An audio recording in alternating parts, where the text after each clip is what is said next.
guys, and welcome to the world of Beth. Today I'm going to be giving you some teacher tips. So this is obviously going to be helpful for any ESL learners themselves, but this is really aimed at those new teachers who are new to the world of teaching, or older teachers who are new to the world of online teaching. Now, online teaching is growing in popularity and lots of people are getting involved in online teaching and had been before the COVID-19 pandemic hit us and forced a lot of people to move their classrooms into a virtual environment. Now, there are plenty of online teaching services and websites and clubs and groups, and a lot of them have a lot of teachers on there who are just native speakers and they just want to talk to you. So if you actually want to do teaching properly and you want to teach properly online, there are a few tips and tricks I can give you, as I have been teaching online on and off now for the best part of 14 years. So I've learned a few things over that time. The first advice that I'm going to give you is always remember that every student has a different learning need, and that is just as true on the internet as it is in the classroom. So the methodology that you use to teach one student is not going to work for every student. You need to know which ones can handle criticism, which ones need encouragement, and which ones need a firmer hand to guide them through what they're doing, be that because they're demotivated or just a little lazy. Now, if they're demotivated, primarily that's your fault. Can't get away from that. Your job, as much as it is to teach them a language, is to motivate them to want to learn. So my best advice here is try and make your classes as enjoyable as possible. Get your student laughing. Get them engaging with you. Spend some time getting to know them, not just what they need to learn. Find out what they enjoy doing and try and incorporate that into your class. So for example, I have a student who absolutely adores video games. That's great for me because I also enjoy video games. So we have a lot to talk about, and I often frame a lot of my classes around video games, so it's something that he can really connect with. Try and do this for pretty much every student you've got. Try and find something you can connect with them about, so they feel more engaged with you and the material that you're giving them.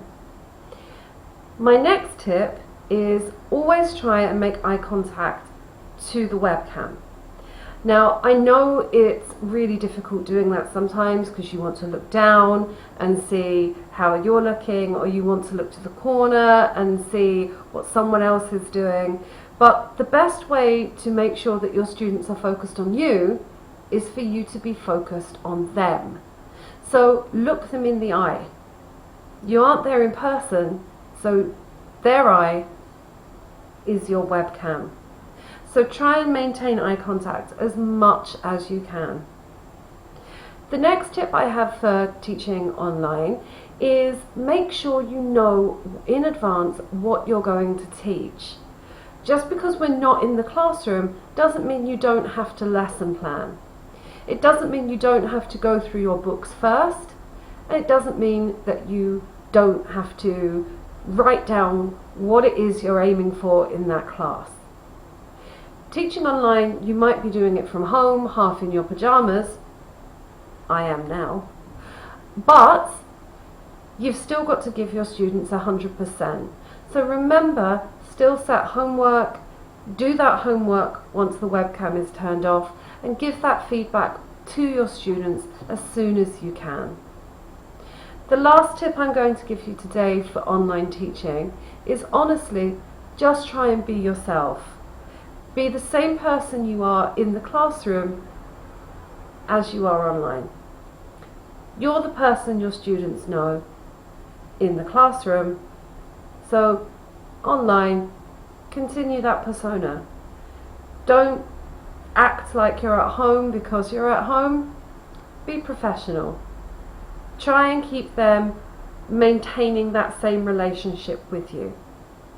And if you're a teacher who is new to teaching online and you don't teach in a classroom, again, maintain professionalism. These students are paying for your time and your knowledge, so make sure you have that time and knowledge for them. If they just want conversation, fantastic. But if they start asking you exam questions, be honest with them. Tell them exam questions are not your field and they need to find an exam tutor for that. The last advice I can give you is if you are going to be teaching any kind of exam or giving any exam advice online, do the exam yourself first.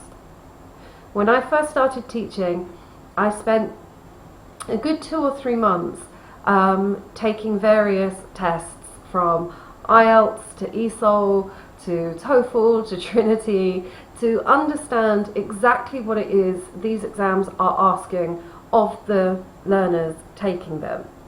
If we don't understand the exams, how can we expect to teach it to our students? So make yourself familiar with the exams, make yourself familiar with the CEFR, and if you don't know what that is, it's the Common European Framework Reference of Language Speaking. And this is what all language certificates are based on.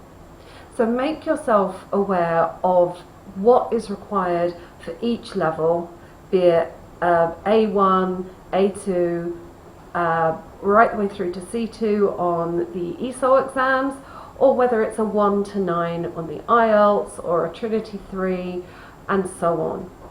You need to know this because you need to tell your students this. So make yourself aware of the exams, go through them as much as possible. And lastly, don't forget, lesson planning is still important even if you're in your pajamas. Your students are counting on you to get them through an exam or to get them to a level of fluency they need for a job or for university. That's your job, so make sure you do it well. And if at any point you lose that passion for doing it, stop doing it. It's not fair on your students. If you've got any questions at all about online teaching, things you may have found difficult, either the technological side of it or just the interaction side of it, do feel free to leave a comment in the box below, and I will do my best to respond to you as soon as I can with advice or more tips or tricks, or even a response video if it's something that you need. So I hope you've enjoyed today's online teacher tips. I look forward to seeing you next time. Please give a like and subscribe, and take care. Bye.